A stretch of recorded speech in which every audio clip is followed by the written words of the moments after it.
Jio water devices ಅಲ್ಲಿ ನೀರು ಇಂಗುವಂತ ಪ್ರಕ್ರಿಯೆ ಏನಿದೆ ಅದನ್ನ ಹೆಚ್ಚು ಮಾಡೋದಕ್ಕೆ ನೀರಿನ ಗುಣನ ಬದಲಿಸಿದೆ.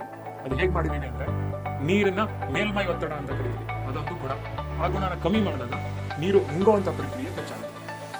ಇದರಿಂದ ಎರಡು ಉಪಯೋಗಗಳು. ಒಂದು, ಭೂಮಿಯಲ್ಲಿ ನೀರು ಇಂಗಿದಾಗ ಭೂಮಿ ಅರಳುತ್ತೆ. ನೀವು ನೋಡಿದ್ರ ಮಳೆ ಬಂದ ತಕ್ಷಣ ಭೂಮಿ ಅರಳುವಂಥದ್ದು ಸಾಯಿಲ್ ಸ್ವೆಲ್ಲಿಂಗ್ ಅಂತ ಕರೀತೀವಿ.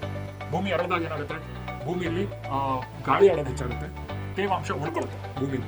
ಇದಲ್ಲದೆ ಇನ್ನೇನಾಗುತ್ತೆ ಅಂದ್ರೆ, ಭೂಮಿಯಲ್ಲಿರೋ ಸೂಕ್ಷ್ಮ ಜೀವಿಗಳ ಸಂಖ್ಯೆ ಹೆಚ್ಚಾಗುತ್ತೆ. ಏನಕ್ಕೆ ಅಂದ್ರೆ ಅದಕ್ಕೆ ಬೇಕಾಗಿರೋ ನೀರಿದೆ, ತೇವಾಂಶ ಇದೆ, ಅದಲ್ಲದೆ ಗಾಳಿ ಆಡ್ತಿದೆ. ಅದರಿಂದ ಸೂಕ್ಷ್ಮ ಜೀವಿಗಳ ಸಂಖ್ಯೆನೂ ಹೆಚ್ಚಾಗುತ್ತೆ. ಸೊ ಇದು ನಿಮ್ಮ ಭೂಮಿ ಫಲವತ್ತತೆ ಕಡೆಗೆ ತಗೊಂಡೋಗುವಂತ ಒಂದು ದಾರಿ. ಈಗ ನಿಮ್ಗೆ ನಿಮ್ಮ ಬೆಳೆಗಳಲ್ಲಿ ಏನಾಗುತ್ತೆ, ಈ ನೀರಿನ ಅಂತ ಹೋದಾಗ ಬುಡದಲ್ಲಿ ಇರುವಂತ ಜೀವಕೋಶಕ್ಕೆ ನೀರು ಸುಲಭವಾಗಿ ಹೋಗುತ್ತೆ. ಏನಕ್ಕಂದ್ರೆ ಇದರ ಮೇಲ್ಮೈ ಒತ್ತಡ ಕಮ್ಮಿ ಇರೋದ್ರಿಂದ ನೀರು ಸುಲಭವಾಗಿ ಹೋಗುತ್ತೆ. ಇದನ್ನ ಸೆಲ್ಯುಲರ್ ಹೈಡ್ರೇಷನ್ ಮಾಡ್ತೀವಿ. ಈ ನೀರು ಹೋಗುವಂತ ಚಲನೆಯಲ್ಲಿ ನೀವು ಹಾಕಿರೋ ಗೊಬ್ಬರ ಕೂಡ ಗಿಡಕ್ಕೆ ಬೇಗ ಸೇರುತ್ತೆ. ಇದರಿಂದ ನಿಮ್ಗೆ ಗಿಡದ ಬೆಳವಣಿಗೆ, ನಿಮ್ಮ ಗಿಡದ ಬೆಳವಣಿಗೆ ಹೇಗೆ ನೋಡ್ತೀರಾ ಅಂದ್ರೆ, ಅದು ಎತ್ತರ ಇರ್ಬೋದು, ಎಲೆಗಳ ಅಗಲ ಇರ್ಬೋದು, ಇದು ಎಲ್ಲ ಜಾಸ್ತಿ ಕಾಣುತ್ತೆ. ಯಾವುದೇ ಬೆಳೆಗೂ ಕೂಡ ನಿಮ್ಗೆ ಇದು ಕಾಣುತ್ತೆ. ಇದು ಬೆಳವಣಿಗೆ ಜಾಸ್ತಿ ಆದಂಗೆ ಇಳುವರಿ ಕೂಡ ಜಾಸ್ತಿ ಆಗುತ್ತೆ. ಇದು ಆಗುವಂತ ಪ್ರಕ್ರಿಯೆ.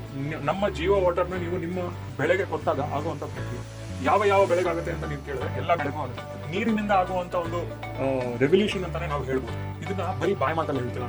ಪ್ರಪಂಚಾದ್ಯಂತ ಇರೋ ಸಂಶೋಧನಾ ಕೇಂದ್ರಗಳು, executive university of life sciences, ICRISAT, ಮತ್ತೆ ಬೆಂಗಳೂರಿನ GKVK, ನ್ಯಾಷನಲ್ ಆಗ್ರೋ ಫೌಂಡೇಶನ್, ಹಲವಾರು ಬೆಳೆಗಳ ಮೇಲೆ ಈ ತಂತ್ರಜ್ಞಾನವನ್ನು ಅಳವಡಿಸಿ ಅವರು ಇದನ್ನ ದೃಢೀಕರಿಸಿದ್ದಾರೆ.